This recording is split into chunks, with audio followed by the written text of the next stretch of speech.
जो लोग मुक्ति की चाह रखते हैं उनके लिए ये आयाम, जिसे हम महाकाल कहते हैं, सबसे ज्यादा महत्वपूर्ण हो जाता है। महाकाल मंदिर ये आपको अस्तित्व की जड़ों से हिला देगा।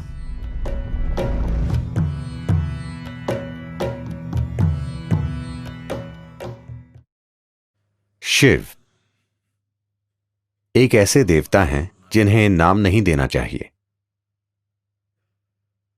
क्योंकि उन्हें नाम देना उन्हें सीमित और छोटा करने जैसा है। साथ ही साथ उनके कई सारे नामों का संग्रह भी इस अवर्णीय रहस्य को प्रकट करता है कि वो कौन है, या इस अवर्णीय रहस्य को कि ये सृष्टि क्या है। उनके तमाम रूपों में काल भैरव या महाकाल एक महत्वपूर्ण और साथ ही उग्र रूप है। महाकाल के रूप में वो समय के स्वामी हैं। काल भैरव के रूप में वो समय के विनाशक हैं। Kala means time. काल का अर्थ है समय। समय का आपको जो अनुभव है वो बस अस्तित्व का चक्र में घूमना है। पृथ्वी एक बार घूमती है, वो एक दिन होता है। चंद्रमा पृथ्वी का चक्कर लगाता है, उसे एक महीना कहते हैं। पृथ्वी सूर्य का चक्कर लगाती है, वो एक साल हो जाता है। हर चीज जिसे आप समय मानते हैं, आपकी घड़ी भी चक्रों से जुड़ी है। हर चीज जो भौतिक है वो चक्रीय प्रकृति की है। अणु से लेकर ब्रह्मांड तक हर चीज जो भौतिक है वो स्वाभाविक रूप से चक्रीय प्रकृति की है, और अपने भौतिक अस्तित्व के कारण और आप जो हैं उसकी भौतिक प्रकृति के साथ आपके जुड़ाव के कारण आपको समय का बोध है। अब आप यहां बैठे हैं क्योंकि आपके पास एक शरीर है, इसलिए वो समय का हिसाब रख रहा है। जब आप जीवन की चक्रीय गति से मुक्त हो जाते हैं तो हम कहते हैं कि आपने मुक्ति पा ली है या मोक्ष पा लिया। तो जो लोग मुक्ति की चाह रखते हैं, जो लोग मोक्ष प्राप्त करना चाहते हैं, उनके लिए ये आयाम, जिसे हम महाकाल कहते हैं, सबसे ज्यादा महत्वपूर्ण हो जाता है।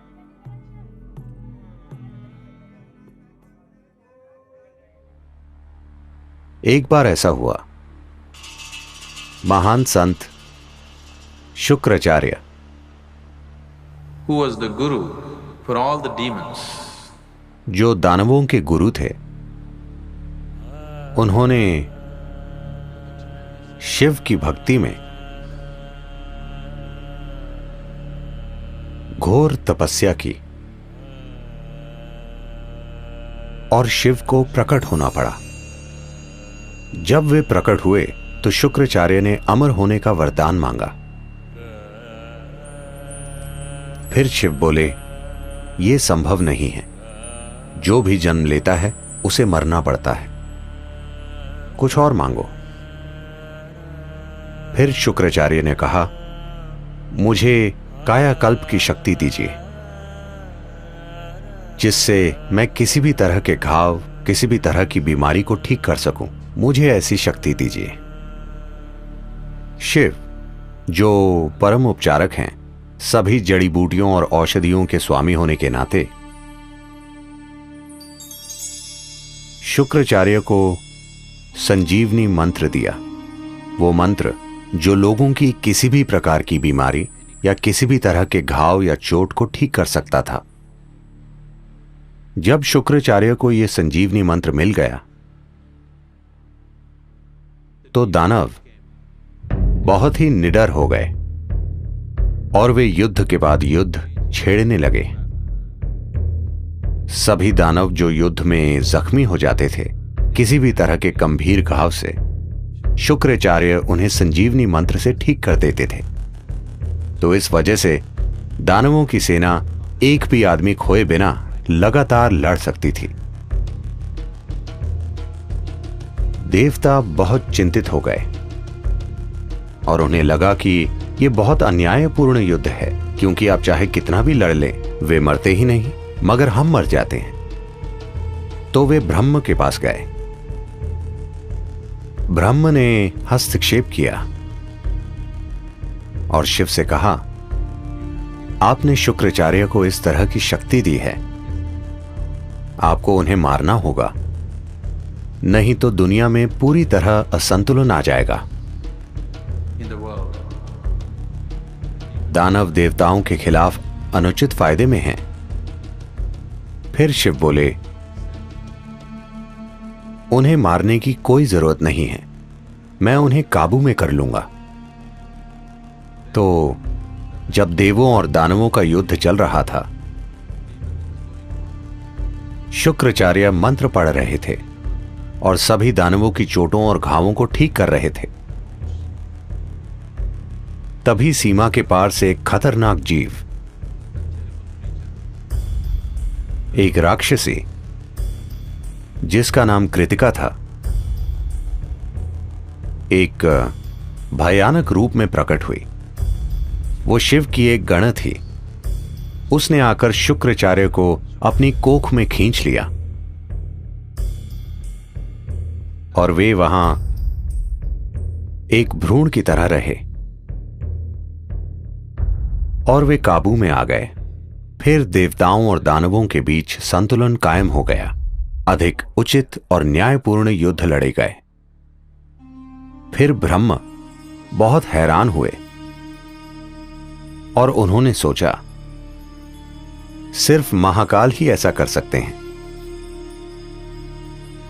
इंसान को मारे बिना वो पूरी तरह उसके जीवन को काबू में कर सकते हैं। शुक्राचार्य कृतिका की कोख में ही रहे और संजीवनी मंत्र बेकार हो गया।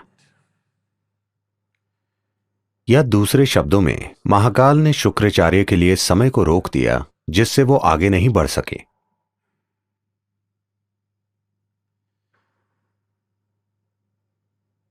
जब हम परे जाने की बात करते हैं, जब हम आध्यात्मिकता, योग की बात करते हैं, हम देखते हैं कि किस तरह समय और स्थान की सीमाओं से परे जा सकें, क्योंकि समय और स्थान अस्तित्व की भौतिकता से जुड़े हैं। एक बार आप आध्यात्मिक होने की चाह करते हैं, उसका यह अर्थ है कि आप भौतिक से अधिक कुछ होने की चाह कर रहे हैं। एक बार आप भौतिक से कुछ अधिक हो जाते हैं, That means you are aspiring to be beyond. उसका अर्थ है कि आप समय और स्थान की सीमाओं से परे जाना चाहते हैं।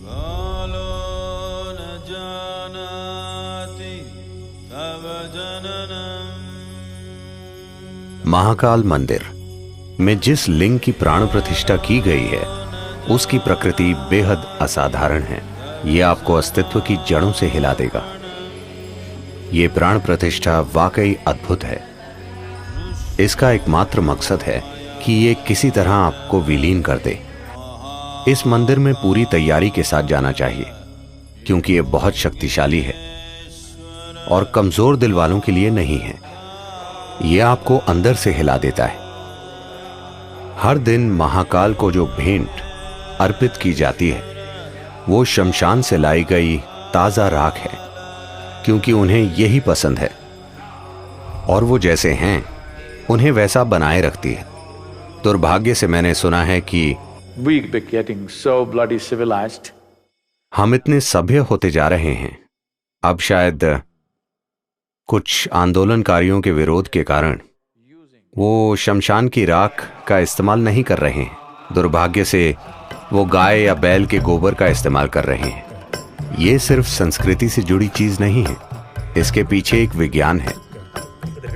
अगर हम शमशान से राख लाएं और कोई दूसरी राख लाएं, मैं आपको दिखा सकता हूं कि दोनों में क्या फर्क है। अनुभव के स्तर पर दोनों में बहुत बड़ा अंतर है और यह बहुत महत्वपूर्ण है कि इस प्रक्रिया को जारी रखा जाए।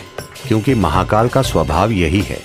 इस महाकाल रूप की मौजूदगी ही ऐसी है कि आपके वहां जाने पर सब कुछ विलीन हो जाता है, सब कुछ जलकर राख हो जाता है।